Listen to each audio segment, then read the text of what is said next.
소중아 나 무한 행복.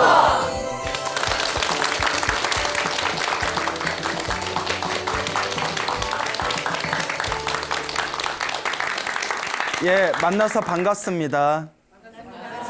예, 광우 스님이라고 합니다. 어떤 분이 또 화계사에 이제 편지를 맡겨놓고 가셔가지고 예, 제가 또 한번 이 편지를 읽어드리겠습니다. 예, 미국에서 보내셨어요. 예, 뭐 오야? 예, 예, 그래요, 미국. 예, 광우 스님 안녕하세요. 저는 미국 LA에 살고 있는 줄리아라고 합니다. LA에 계시는 불자님께서 광우 스님 소나무 방송을 보라고 권유를 해주셔서 들어봤는데 너무 재밌어서 1회부터 듣고 있습니다. 너무너무 재밌어요. 친구들한테도 소개 많이 했어요. 제가 사실은 8월 달에 아침에 심한 교통사고가 나서 차가 뒤집어지고 그 자리에서 폐차가 되었어요.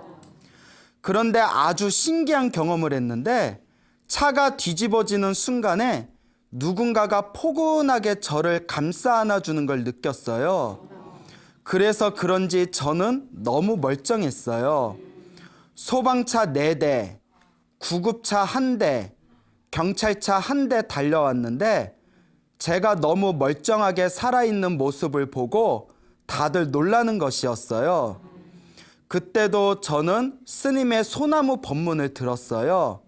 너무너무 신기했어요. 부처님을 믿는 분은 저보고 부처님의 값이 받았네 하셨어요. 아무튼 저는 지금 아주 건강하게 살아있어요. 이번에 한국에 출장 왔던 차에 화계사에 와서 스님 만나 뵙고 인사하고 싶었는데 성지순례 가셨다고 하네요. 너무 아쉬워요. 제가 오늘 밤 비행기로 미국 돌아갑니다. 이제 내년 2월에 다시 한국 나오게 되면 그때 꼭 스님 찾아뵙고 인사드리도록 하겠습니다. 스님 항상 건강하셔요.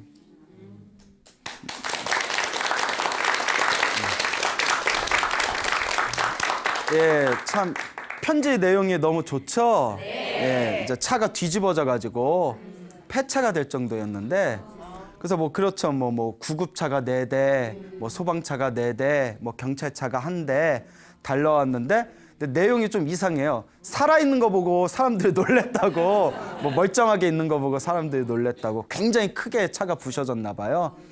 주변 분들이 아, 부처님 값이 받았네.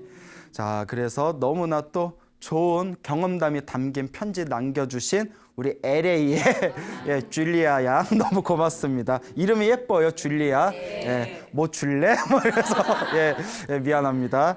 자, 며칠 전에 대구에 살고 계시는 불자님께서 소나무의 아주 열성 팬이라고 하시면서 전화가 왔습니다. 대구에 살고 계시는 그 성월심이라는 법명을 가지신 보살님이셨는데요. 당신이 젊었을 때부터 절에 다니면서 기도를 많이 하셨나 봐요. 그 기도를 하시면서 엄청나게 많은 가피를 받으셨답니다. 굉장히 큰 가피를 받으셨는데 그중에 이제 재미난 몇 가지 이야기를 해주셨어요. 그래서 너무나 내용이 좋아서 제가 또 소나무의 여러분들께 또 그 성월심 보살님의 가피 이야기를 소개할까 합니다. 먼저 그 첫 번째 이야기는 이거는 제가 들어도 너무 신기해가지고 그분께서 이제 7년 전쯤에 저기 무주에 있는 그 유명한 산이 무슨 산이 있죠? 눈썰 매장으로 유명한데 예? 무등산? 예, 예. 광주에 있잖아요. 예, 예. 덕유산이라고 있잖아요. 그렇죠. 예, 예. 막 던지지 마세요. 예. 우리 한번 생각하고 예. 무주하면 덕유산 유명하잖아요. 그 한겨울에 7년 전에 겨울에 눈이 왔을 때 눈이 오고 할 때 굉장히 그 아름답지 않습니까? 그래서 이제 가족들하고 가족 여행을 갔었대요. 덕유산으로 이제 가족 여행을 떠났는데 이제 가는 길에 그 구미에 여동생이 살고 있었대요. 그래서 집이 대구고 이제 구미의 여동생이 언니 가는 길에 나도 데려가라. 우리 같이 가자 해서 그 대구에서 구미로 가가지고 여동생을 차에 태우고 이제 운전은 남편이 했대요. 그래서 이제 차에 태운 뒤에 김천 쪽으로 이제 빠졌답니다. 김천 쪽으로 빠지면서 이제 내비게이션에 찍었대요. 근데 내비게이션에서 가라는 대로 이렇게 쭉 가는데 우리 가끔 차에 달린 내비게이션이 가끔 엉터리일 때 있잖아요. 뭐 업데이트를 안 해줘서 뭐 그럴 때.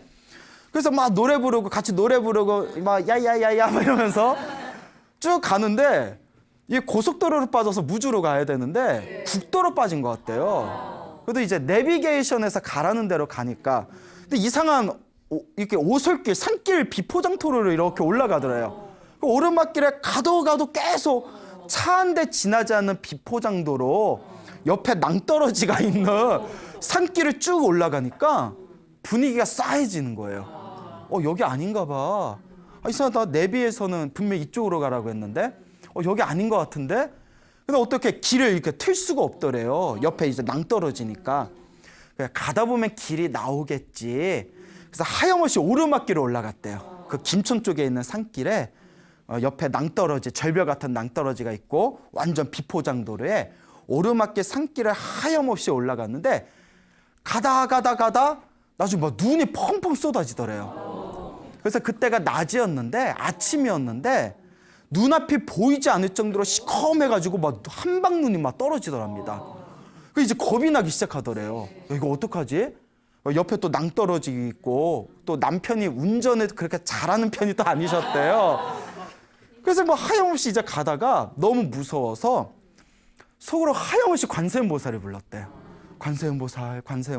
근데 사람이 신기한 게 재밌는 게 평소에 마음 편안할 때 기도할 때보다 뭔가 힘들거나 괴롭거나 다급할 때 기도가 사실 집중이 더 잘 돼요. 평소에는 관세음보살 기도할 때 뭐 오거나 말거나 관세음보살 이렇게 연불 하는데 정말 다급한 일이 생기면 관세음보살님 당장 안 오면 나 죽어버릴 거야 뭐 이런 심정으로 관세음보살 이렇게 외치잖아요. 근데 그 암암리에 차 안에 있는 사람들 다들 속으로 연불을 했던 것 같아요. 자기도 막 관세음보살을 하염없이 불렀는데 가다가 그 왼쪽에 이렇게 그 흙 무더기가 이렇게 쌓여 있더래요. 아마 공사하다가 중간에 트럭에서 이제 흙을 이렇게 쏟아 놓은 듯한 흙무더기가 이제 왼쪽에 있었는데 그쪽을 딱 이렇게 슬금슬금 올라가는 찰나에 차가 180도로 휙 돌더래요. 저절로 180도로 휙 돌더래요. 이렇게 차를 우회전해서 꺾은 게 아니라 차가 이렇게 애기가 장난감을 들고 이렇게 휙 돌리듯이 차가 180도로 휙 돌더래요. 그래서 제가 처음에 무슨 말인지 이해가 안 돼서 남편이 옆으로 꺾으셨다고요? 아니 남편은 안 꺾고 차가 저절로 180도로 차체가 휙 돌았어요. 그래서 제가 무슨 말인지 못 알아들어서 그러니까 그 말이 안 되잖아요. 그래서 이제 제가 무슨 말인지 몰라서 그 남편이 핸들을 꺾었다고요, 안 꺾었다고요? 그걸 여쭤보니까 남편이 핸들을 꺾지 않았는데 차가 저절로 휙 돌았다는 거예요. 그래서 제가 다시 이렇게 말씀드렸죠. 보살님, 말씀을 신중하게 하셔야 된다고. 이거 방송에 나가야 되는데 이상하게 허황된 얘기하면 내 이미지에도 안 좋다고. 불자로서 솔직하게 얘기해달라고. 그래서 이제 하나하나 따졌어요. 이제 물리적으로 저도 나름 고등학교 나온 고등교육 받은 사람인데 나도 물리 시간 배웠거든요. 차가 어떻게 핸들도 안 꺾고 핸들을 꺾어도 180도로 이렇게 도는 게 아니잖아요. 차가 이렇게 이제 삥 둥글게 돌지. 남편이 핸들을 꺾었습니까? 안 꺾었습니까? 예, 안 꺾었습니다. 차가 둥글게 옆으로 돈 겁니까? 아니면 차체 자체가 휙 돈 겁니까? 예, 차체 자체가 휙 돌았습니다. 그게 말이 된다고 생각합니까? 그럼 내가 무슨 청문회하는 것도 아니고. 그래서 차 안에 있는 사람들 다 놀랐대요. 운전을 하던 남편도 놀라고, 옆에 있던 부인분도 놀라고, 여동생도 놀라고, 그 차 안에 있던 가족들이 다 놀랐다는 거예요. 차가 180도로 휙 돌아버리니까. 그러니까 순식간에 그냥 몇 초 만에 그냥 차가 휙 하고 돌았대요. 그래서 너무 놀래가지고, 놀란 건 놀란 거고 어차피 차가 돌았으니까 이때다 싶어가지고 천천히 이제 무사히 그 원래 출발했던 곳으로 잘 내려왔답니다. 그리고 다들 이제 어안이 벙벙한 거예요.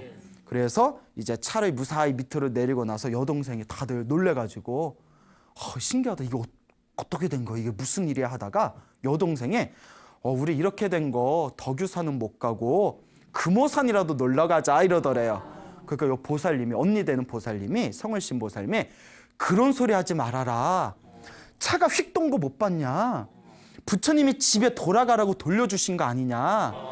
부처님이 집으로 그냥 가라는 부처님의 이거는 가피다. 너 집에 바래다 줄 테니까 어디 딴 데 가지 말고 너 집으로 바로 들어가라. 부처님이 집으로 가라는 뜻이다 해가지고 구미 쪽에 내려주고 집으로 딱 들어왔대요. 집으로 돌아와서 딱 침대에 누웠는데 시계 보니까 낮 1시더래요. 그러니까 아침에 오전에 있었던 일이 완전 꿈과 같더래요. 그 남편하고 그 얘기를 하는 거예요. 차가 어떻게 그렇게 돌 수가 있냐고. 그러니까 운전한 남편도 나도 모르겠다고. 여하튼 그래서 이런 이야기를 가끔씩 생각날 때만 할 때마다 정말 신기하다, 신기하다. 아무리 생각해도 이거는 그 차 안에서 연부를 열심히 해가지고 부처님 가피 받은 것 같다고. 예, 이제 그런 이야기를 들려주셨습니다. 그리고 이 보살님께서 또 기도를 많이 하셔서 가피를 많이 받으셨다고 말씀드렸죠. 이분께서 오래전부터 지병이 있었대요. 그래서 방광염이 굉장히 심했답니다. 방광염 아세요? 방광염? 예, 걸려 보셨어요? 예. 왜요? 예. 사람이 살다 보면 방광염 걸릴 수도 있죠. 난 안 걸려봤다. 예. 근데 그게 되게 골치 아프다면서요. 그래서 걸린 지 한 수십 년이 되셨는데 약이 되게 독하대요. 한 달에 한 번씩 이렇게 약을 타오는데 굉장히 약이 독하고, 문제가 나을만 하면 재발하고 나을만 하면 재발한대요. 이게 되게 골치가 아프대요. 예, 되게 피곤한 병인가 봐.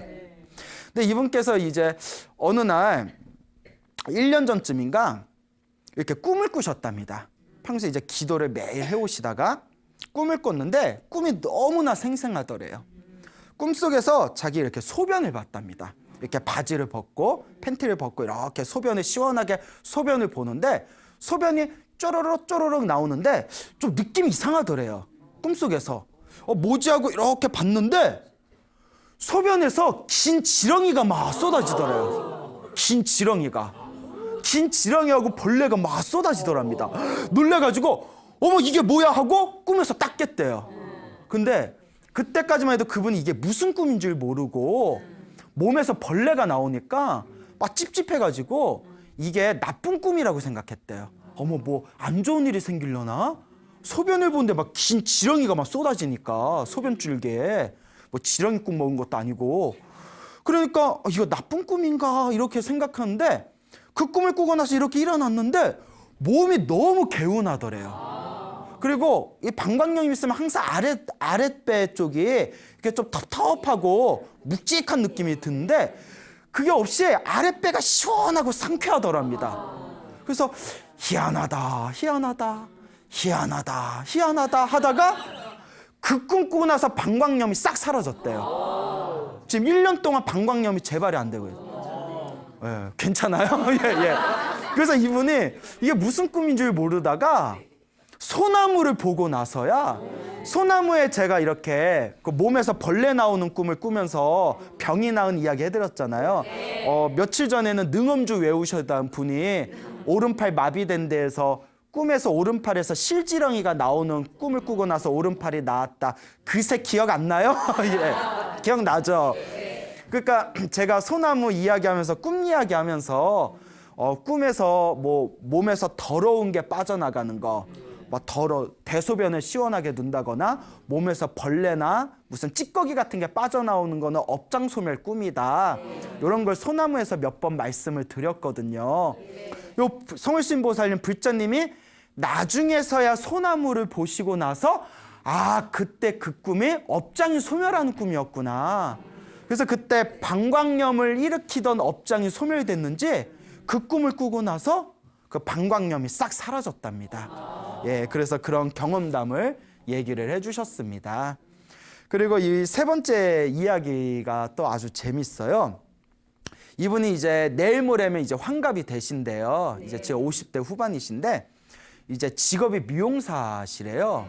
그래서 미용실을 운영하면서 평생 동안 이제 가위질을 하셨잖아요. 이렇게 이제 막 가위질을 하셨으니까 직업병이 생기셔서 이렇게 팔하고 어깨가 아프시더래요. 팔하고 어깨가 아프고 어느 순간 그 목이 뻣뻣하게 마비가 더 들어요. 그래서 이렇게 목도 안 돌아가고. 그래서 병원을 급히 가봤더니 뭐였겠어요? 그렇죠. 만만한 게 목 디스크죠. 네. 목 디스크라고 판정을 받아서 그래가지고 이제 꾸준히 병원을 다니면서 물리치료를 받았대요. 그리고 그분이 평상시에 시간 낼 때마다 금강경 사경을 하셨답니다. 금강경을 베끼는 사경을 했는데 그 뒤로 금강경 사경을 좀 쉬셨대요. 팔이 너무 아파가지고 대신 이제 기도 마음으로 이제 관세음보살 연불은 열심히 하시고. 근데 어느 날이었답니다. 남편하고 매일 아침에 남편하고 애완견 데리고 아침 산책을 운동을 다니신대요. 근데 그날도 이제 아침에 이제 남편하고 같이 애완견 데리고 아침 산책하려고 공원을 나섰는데 아침에 깜빡하고 화장실에 안 가셨대요. 그래서 소변을 못 보셔가지고 아침에 이제 이렇게 산책을 하다가 이렇게 소변이 막 마려워서 남편한테 여보 여기 공원 여기 조그만 공원 화장실에서 나 소변 좀 볼게 밖에서 기다려요 하면서 그 공원에 보면 이렇게 공용 화장실 있지 않습니까? 그 여자 화장실에 이렇게 이제 들어갔는데 분명히 지금 생각해도 너무 이상하대요.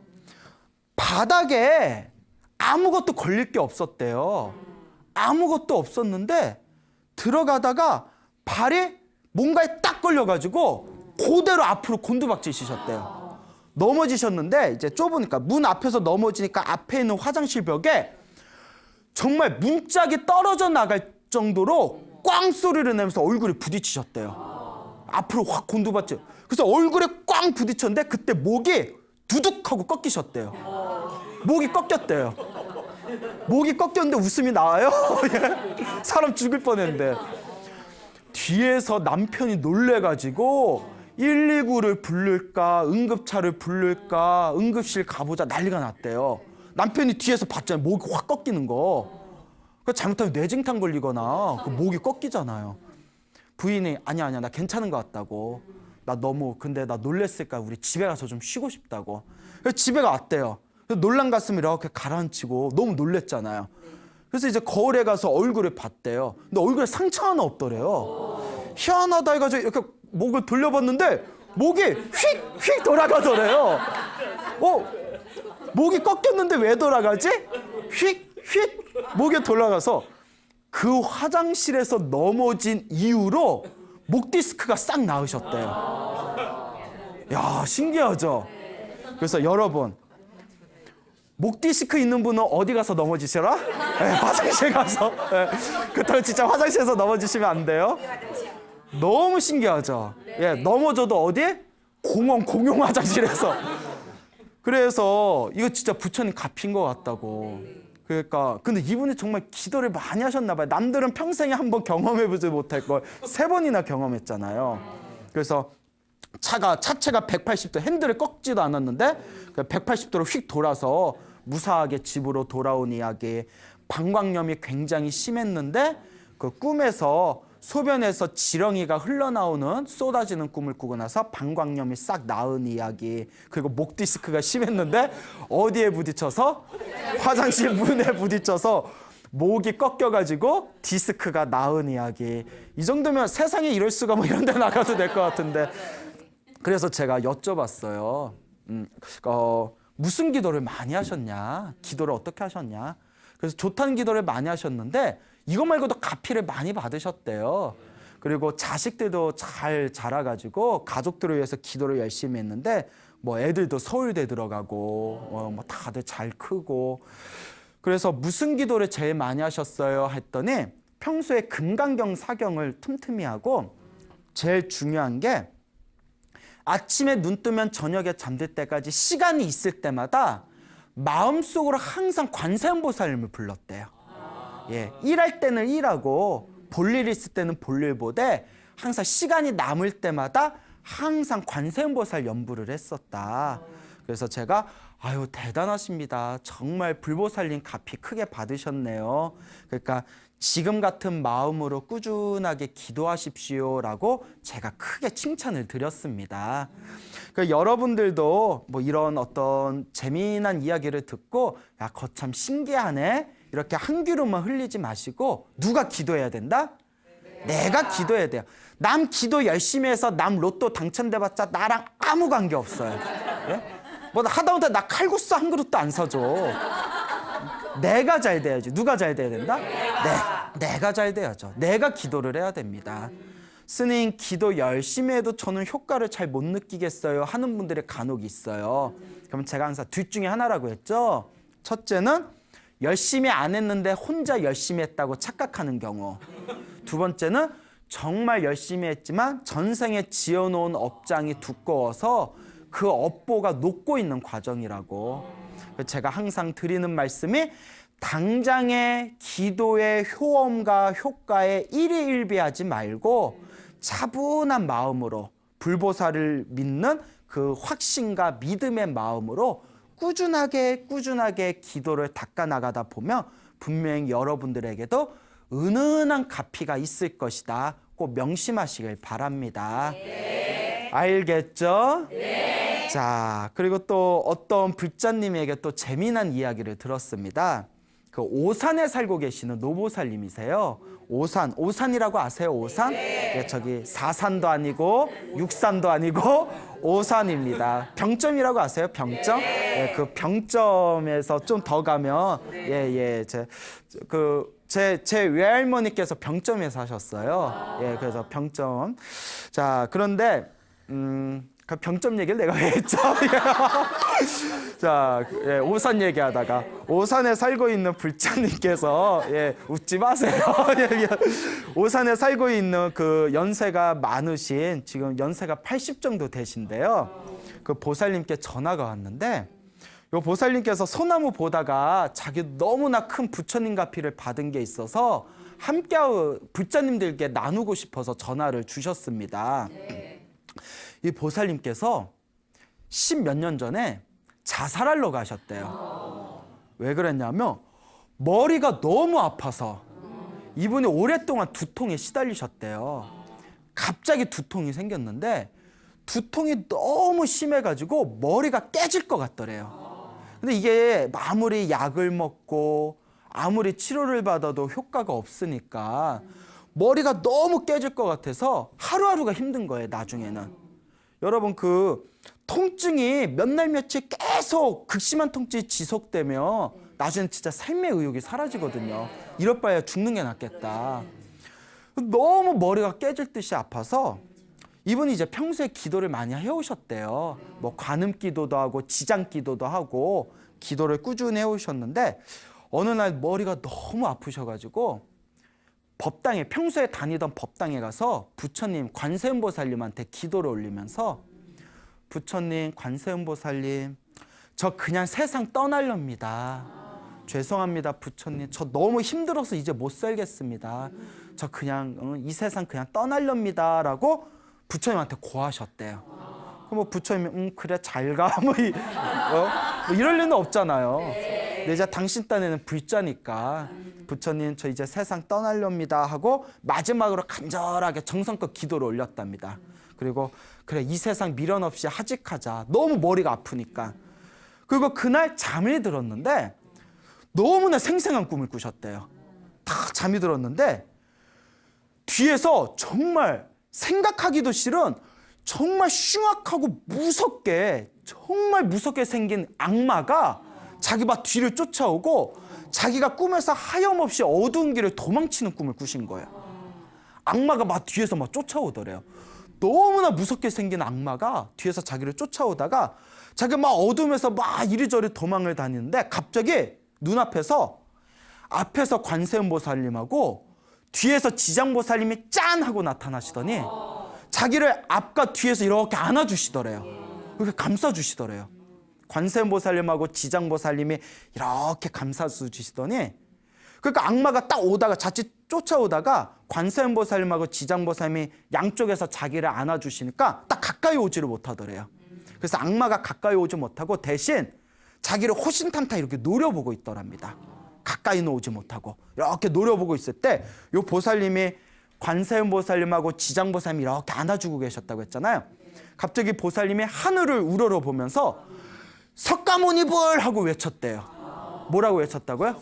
예, 석가모니불 뭐 도와줘요 손오공 뭐 이게 아니라 석가모니불 하고 외쳤는데 갑자기 우주를 꽉 채울 만큼 큰 석가모니 부처님이 나타나시더래요. 허공에 석가모니 부처님이 싹 나타나더니 빛을 확 뿜어내시면서 갑자기 그 하늘에 있는 석가모니 부처님이 악마를 향해서 뭐라고 하시냐면 누가 내 자식을 괴롭히느냐 이러더래요. 누가 내 자식을 괴롭히느냐. 예. 그러니까 악마가 깜짝 놀라면서 그 자리에서 도망을 쳐버렸대요. 그리고 잠에서 딱 깼답니다. 이야 신기하다. 너무나 생생하니까.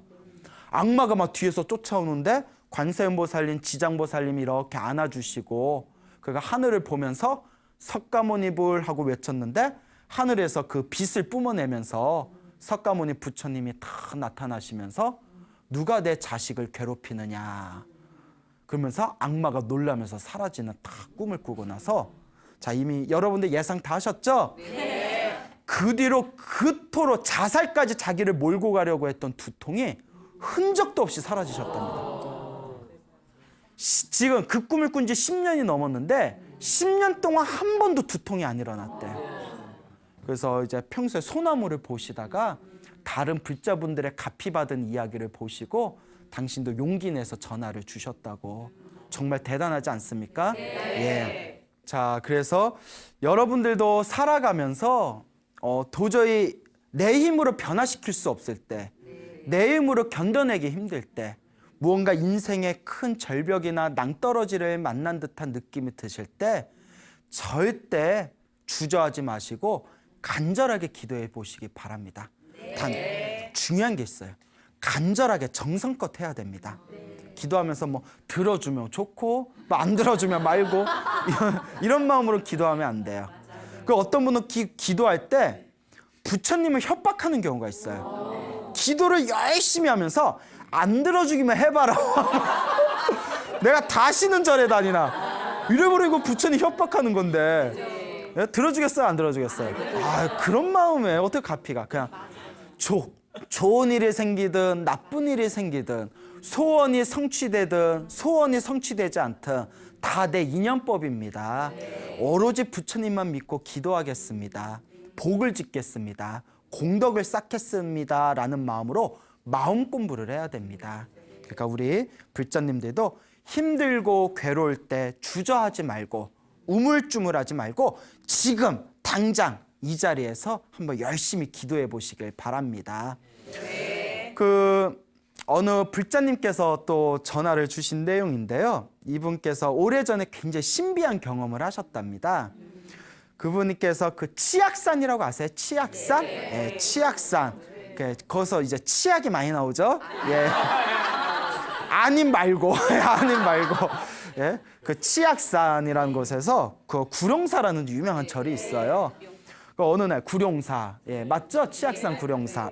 그래서 이제 구룡사에 등산을 올라갔는데 거기서 이제 좀 늦게 날이 이제 점점 이제 저물려고 할 때 하산을 하려고 했답니다. 그러니까 이제 내려가려니까 스님이 아니 이제 해지면 위험할 텐데 지금 내려가려냐고. 그것도 길이 험하다면서요. 바위도 많고. 아 뭐 그냥 내려가면 되죠. 아 위험하다고 하면서 손전등을 주시더래요, 스님이. 아 이거라도 갑자기 중간에 이거 산이라서 해가 금방 진다. 그 우습게 보지 말고 요거라도 들고 가라. 스님이 걱정돼서 손전등을 주셨는데 내려가다 보니까 또 이제 막상 내려갈까 막 바위도 많고 산길도 험하고 산이 깊으니까 해가 금방 져버렸대요. 그래서 스님이 주신 손전등을 켜고 내려갔는데 야 이거 없었으면 진짜 큰일 날 뻔했다. 근데 여자가 겁도 없어. 그렇죠? 어두운 산길을 겁도 없어. 그래서 뭐 이렇게 내려가다가 손전등이 갑자기 꺼져버렸대요. 예, 배터리가 없었던 거야. 예? 배터리가 없었어. 그래서 유명한 노래 있잖아요. 사랑의 배터리를 배터리가 떨어졌단 말이야. 예? 그럼 어떡해요? 어머 이거 어떡하지? 이거 어떡하지? 하다가 배터리를 어디서 넣어요? 근데 너무 어두우니까 눈앞에 보이지 않더래 길에. 그래서 더듬더듬 내려가는데 사람이 그게 있어요. 평소에 기도 안 하던 사람도 위급하고 다급하면 자기도 모르게 관세음보살이 나와요. 이런 얘기 했어요. 어떤 아이가 있는데 평소에 엄마 절에 다니든 말든 신경을 안 썼대요. 근데 이 아이가 어느 날 뭐 좀 이렇게 무서운 일을 겪게 되니까 자기도 모르게 속으로 관세음보살 엄마한테 들은 게 있으니까 평소에 에이 그딴 게 어딨어 하다가도 자기가 위급하면 자기도 모르게 관세음보살 부르게 됩니다. 사람의 힘이라는 게.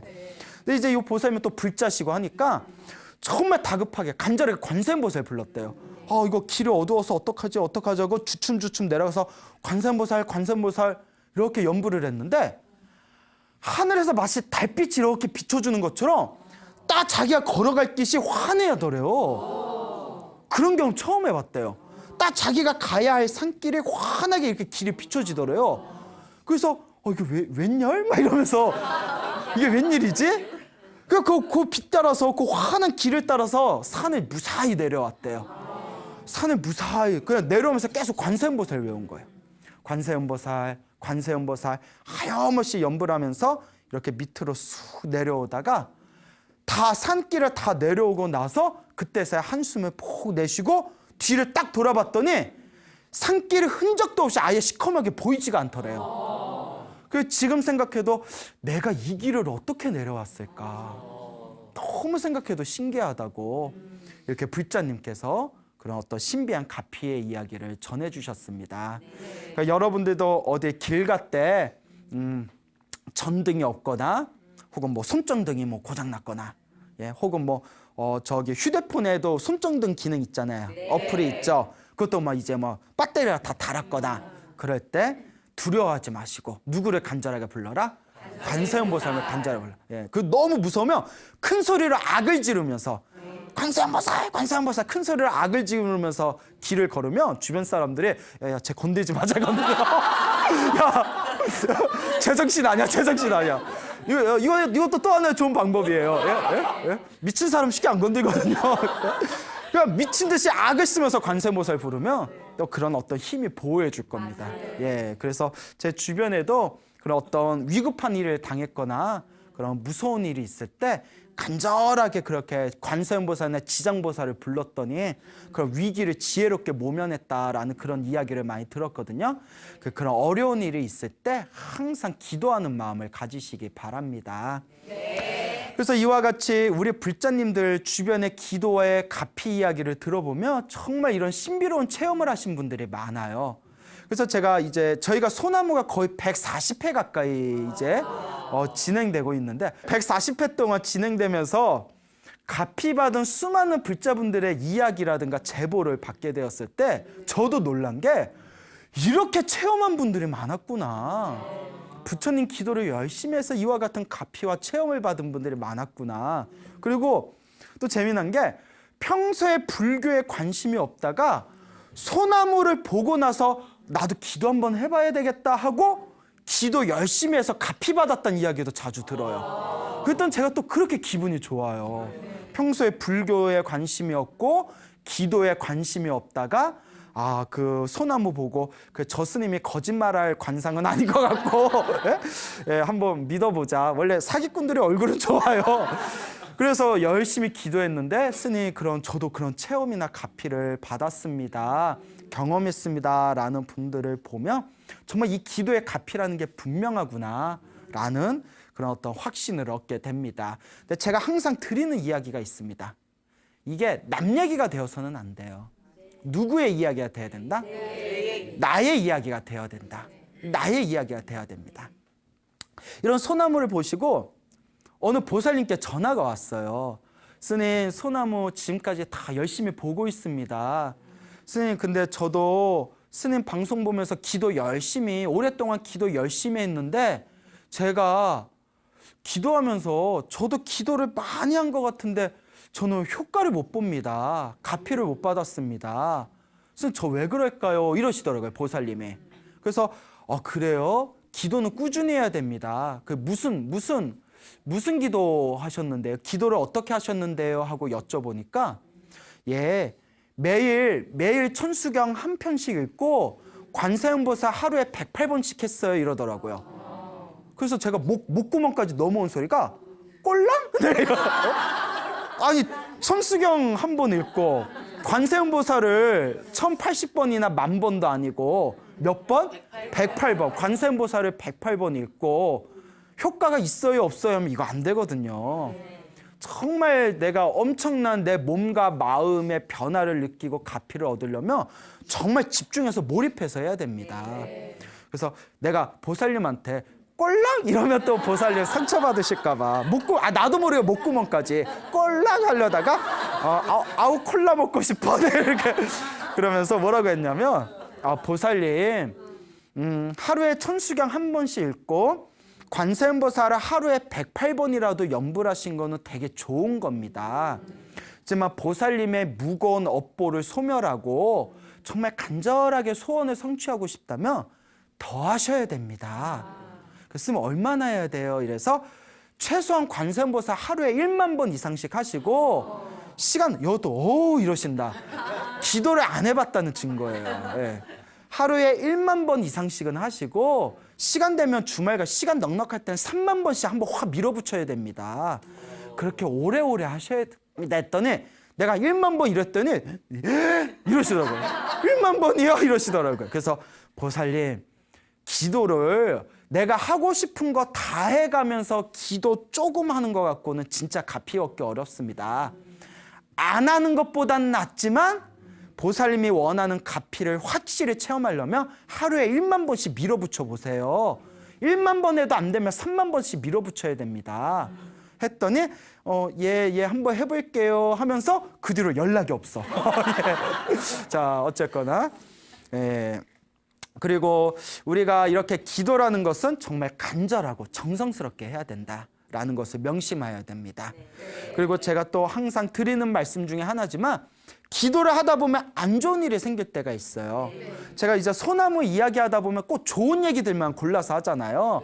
근데 이제 실제로 기도하다 보면 소나무에선 기도하다 보면 좋은 일만 생기던데 내가 막상 기도 시작했더니 오만 작것들이 다 자기를 괴롭히더래요. 그렇게 표현해요. 오만 작것들이 자기를 괴롭히더라고. 평소에는 건드지도 않던 사람들도. 그래서 저 기도 괜히 시작했나 봐요. 이런 분도 계셨어요. 아니라고. 보살님 기도 정말 제대로 하는 거라고. 보살님이 전생에 지었던 보살님의 안 좋은 업보가 크게 받을 걸 지금 작게 받고 있는 거라고. 기도하면서 업장이 소멸하는 거라고. 그러니까 그런 거에 구애받지 마시고 그냥 꾸준하게 하시면 반드시 효과와 효험을 보실 겁니다 라고 제가 항상 신신당부를 드립니다.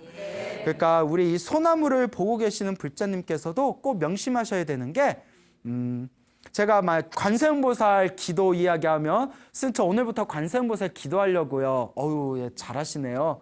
그러다가 또 소나무에서 지장보살 기도 얘기하면 선생님 생각해봤더니 저 지장보살 기도하려고요. 예, 이거 하세요. 그러다가 또 며칠 전에 능엄주 이야기했더니 스님 가만히 생각해봤는데 저는 능엄주가 좀 맞는 것 같아요. 그래서 제가 뭐라고 했냐면 그냥 하지 마. 무슨 기도를 하든 다 하나로 통한다는 거. 그러니까 관세음보살 기도를 하든 지장보살 기도를 하든 능엄주 기도를 하든 금강경 기도를 하든 하나를 꾸준히 하되 간절하게 몰입해서 해야 된다. 그냥 꼴랑 하면 안 되고요. 예, 정말 간절하게 하루 동안 몰입해서 시간 형편이 되면 형편이 되는 대로 기도를 하시고, 그리고 제일 중요한 거, 좋은 일이 생기든 나쁜 일이 생기든 다 내 인연법이다. 내가 지금 닦은 것은 언젠가 나에게 돌아온다. 지금 기도하다가 나쁜 일이 생긴 거는 내가 전생에 지었던 업이 녹고 있는 과정이다라는 이 마음 공부가 절대적으로 필요합니다. 그러니까 여러분들 인생 살아가면서 팔자가 좋네, 더럽네, 예? 내 인생 이렇게 왜 내 인생 저 수능 합격 때 먹는 역 같네, 뭐라든가, 예. 예, 재밌어요? 되게 크게 웃으시네. 엿 좋아하세요? 예, 예. 예? 그리고 왜 이렇게 나는 살아가면서 일이 잘 풀리네, 안 풀리네. 이렇게 후회하거나 따지거나 나 원망하지 마시고요. 좋은 일이든 나쁜 일은 다 내가 지은 인연법입니다. 그러니까 여러분들의 삶을, 여러분들의 아름다운 삶으로 변화시키고자 한다면 기도하고 복을 짓고 공덕 쌓고 선업을 지으면서 자꾸 꾸준하게 지어나가신다면 오늘 여러분들께 말씀드렸던 소나무 그 애청자분들의 그런 신비한 가피와 체험이 남의 일이 아니라는 것을 여러분들의 몸으로 완전히 체험하실 날이 오실 겁니다. 그러니까 이러나 저러나 그저 열심히 기도하고 복 지으시기 바랍니다. 알겠죠? 네. 여러분 행복해지고 싶습니까? 네. 행복한 삶을 창조하고 싶습니까? 네. 복을 지으십시오. 선업을 지으십시오. 공덕을 쌓으십시오. 복과 선업과 공덕의 힘이 여러분들을 진정한 행복의 길로 이끌어 줄 것입니다. 여기서 마치겠습니다. 소중한 나 무한 행복.